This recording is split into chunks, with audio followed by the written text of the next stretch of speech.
Hi everyone. I hope you all had a happy holiday or Merry Christmas. Um, Whatever you want to say, there are many of us around the world that were not brought up in the Abrahamic faith, but it is a holiday season. So we want to wish you the best holiday and the new year as well. So I've come back online because there's a pause between now and the new year. I actually could debunk the myths around natural birth. It's almost like you can do a long course about it, but it's necessary to do because the division between what's going on between women, and which has since the 1980s, is really unacceptable to us as birthing better families because we're dividing each other, and societies don't do well when some people feel that they've done the right thing and had the better experience, and others are left feeling shame, blame, guilt, disappointment, anger, frustration, and aren't certain what happened, particularly around this important thing, the birth of our babies. So I sort of gave you a general overview about the myth of normal or natural birth in the sense that anybody who's pregnant is going to normally and naturally give birth to their baby, no matter how they give birth. It's just the end of pregnancy. You're not pregnant forever. But we can take almost anything about birth and say, okay, this is normal.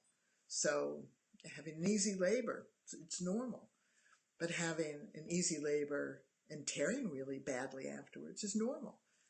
Or bleeding, or having a problem with having a child with a genetic defect. It's normal. It's natural. It may not be wanted. It may not be frequent. But it's normal and natural. So what actually did the natural birth movement and much of the midwifery movement mean? Or the famous authors like Michelle O'Donnell, or Ina May Gaskin, or Sheila Kissinger, or all the other ones, or all the movements now around positive birth or improving birth or calm birth or birthing within. What do they all mean when they say normal birth or natural birth? They mean non-medical. It's as simple as that. They want you as a pregnant woman to choose not to have medical care or to make a choice what you want and don't want. But I want to explain to you something that happened in my life between when I gave birth in 1970 and when I gave birth last time in 1982. When I gave birth in 1970, we went into the hospitals in the United States and had standards of care. Then we were shaved, we had enemas, we lay in bed, we were strapped down with stirrups, we were given a mandatory episiotomy, kids were sent into nurseries, fathers were just beginning to come with us. There was all these assessments, monitoring, and procedures, what we call the AMPs. Those were done. That was called the standards of care, or the evidence-based practice of the day.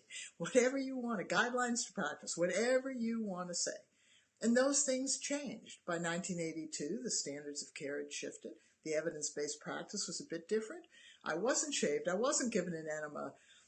I gave birth 8 weeks premature. I went into a hospital. They did a lot of fiddles. They did assessments, monitoring, and procedures, but I had the skills, and I birthed my child myself in the hospital, on a delivery table in theater, because I behaved in a way that said to the staff, which had changed how they then viewed birth, I could take charge.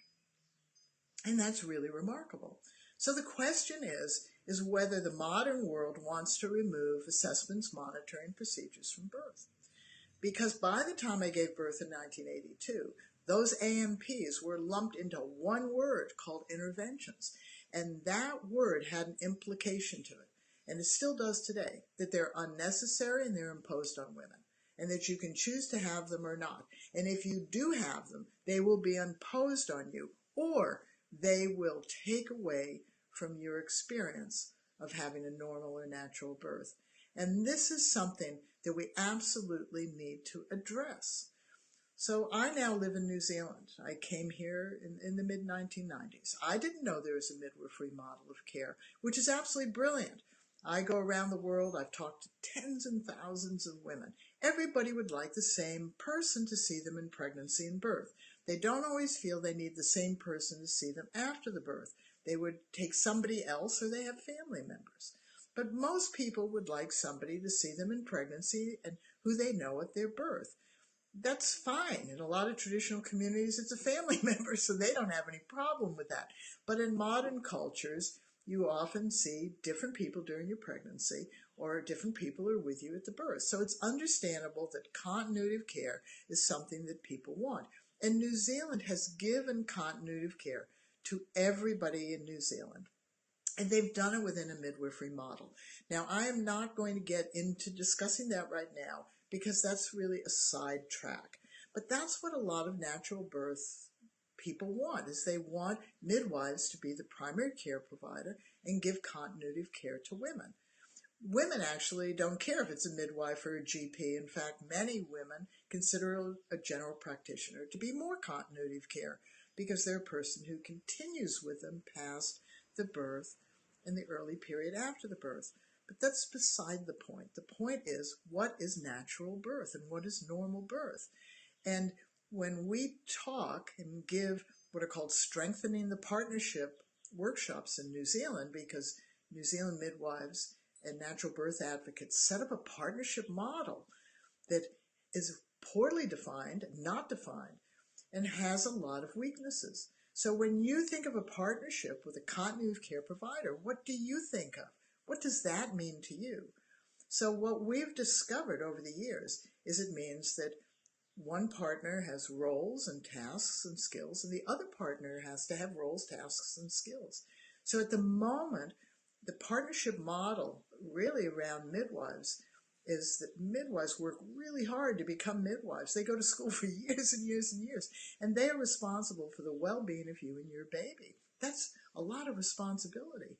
And since the 1980s, the task that you've been given is to choose what you want and don't want, and expect the midwife or the obstetrician or the staff members or the birth center or the hospital to give you what you want and don't want in your birth plan. That's never going to work. It was never going to work. First of all, what are you going to do in order to achieve your birth plans or not to achieve? So if you don't want to be induced, don't be induced. If your baby is put at risk because you go over your due date, take the consequences of it. If nothing happens, nothing happens. If something happens, you have to live with the consequences. But you have to live with the consequences if you choose to be induced. So the fact is, every choice you make, you don't know what the outcome's going to be. That's normal and natural. But when we teach the workshops and we ask New Zealand midwives, whose fundamental philosophy as a midwifery profession is to support normal and natural birth, we say to midwives across the country, what do you want for women? That's a good question, isn't it? And they go, we want more women to have more normal births. Okay, so you say to them, what's stopping that from happening? To which they go, interventions. And so you make a list of interventions. There are 28 of them or more. Okay. So women who work as midwives who want women, pregnant women, yourself, to have a normal or natural birth, want you to avoid a lot of things. It's too big an ask. And we're going to put that list attached to this video so you can see it. So then we ask midwives, what's your ideal birth? And they give a list. It's a long list. So they want this. They have a passion for it. Not all midwives a lot of them work in hospitals where they see all sorts of births. But the midwifery model, the global and the countrywide, wants midwives to attend normal births or normal low risk. But in New Zealand, midwives give care to everyone, so they're at all births. And so when they say they want women to have more normal births, and they have a long list, and they have a long list about what an ideal birth is, how is this going to be achieved? It isn't going to be achieved by people just saying no to medical care around childbirth and pregnancy. It's unrealistic. We go to the store and take ibuprofen for headaches. I mean, we get cough medicines. We go to the doctors for antibiotics and immunizations. Very few people in the modern world are very anti-medical. And even those people, if there's a problem, defined problem, will seek medical care. But how do we define a problem? We assess, we monitor, and we do procedures. And childbirth and pregnancy are so defined as a thing and is so infrequent that the medical profession just went right, and they just put a lot of assessments, a lot of monitoring, a lot of procedures onto pregnancy and childbirth, and those have changed. I've lived through 3 evidence-based trends. That's a lot, right? So the fact is the medical profession has become more receptive to choice. And it's a good idea for you to make a birth plan and tell people what you would like and don't want. That's fine. But we want you to make a skills-based birth plan about the skills that you're going to use. Because, for instance, if you need to be induced, it takes that amount of time. Really. Just keep using your skills. If your labor is being augmented, that can go on throughout the birth. Just keep using your skills. But could you have prevented the need for that? Well, sure. If you had prepared your body to open up and to know how to soften inside, it might be that your first stage or second stage wasn't delayed. We know this. We have 45 years of experience with tens and thousands of families who developed skills because those things happened. We had more medical assessments, monitoring, and procedures because we didn't get on with labor, our babies didn't come out, and we didn't cope well. So when we started to prepare our bodies realistically to open up and know how to do that, and we knew how to cope and manage with the internal sensations and how we responded to the external things that were being done to us, then we birthed more effectively. And we did that even when there were those AMPs. And we claimed those births as normal and natural because we were engaged and we were doing them. So we have to go back and ask ourselves this important question. Is childbirth an activity we do? In which case, if it is primarily an activity, we need to be skilled. And that's where Birthing Better comes in, because these skills were developed by people like you. Is it actually just an event we plan for and hope like hell it unfolds the way we want? Well, that isn't working. Or is it just something that happens because there's a truth? There's no way to know what your birth's going to be like. But that's followed by an untruth, which is therefore there's nothing you can really do to prepare for it. Of course you can, right? But those skills in Birthing Better are so unique because this is the first time we really have universal skills to use in all births. If you can avoid 28 things to have your normal birth, yippee for you. If you have one of those things and feel I didn't get my normal birth, that's sad. Particularly if you lack the skills to just keep getting on with it. If you had every kind of medical assessment, monitoring, and procedures, and had skills, then you would have normally and naturally birthed your baby, no matter the circumstances. So we're going to continue to debunk the myth around natural childbirth, not because we don't want women to avoid those interventions or to have home births that are great and orgasmic. Of course we want you to have them, but we want every woman to have a positive birth.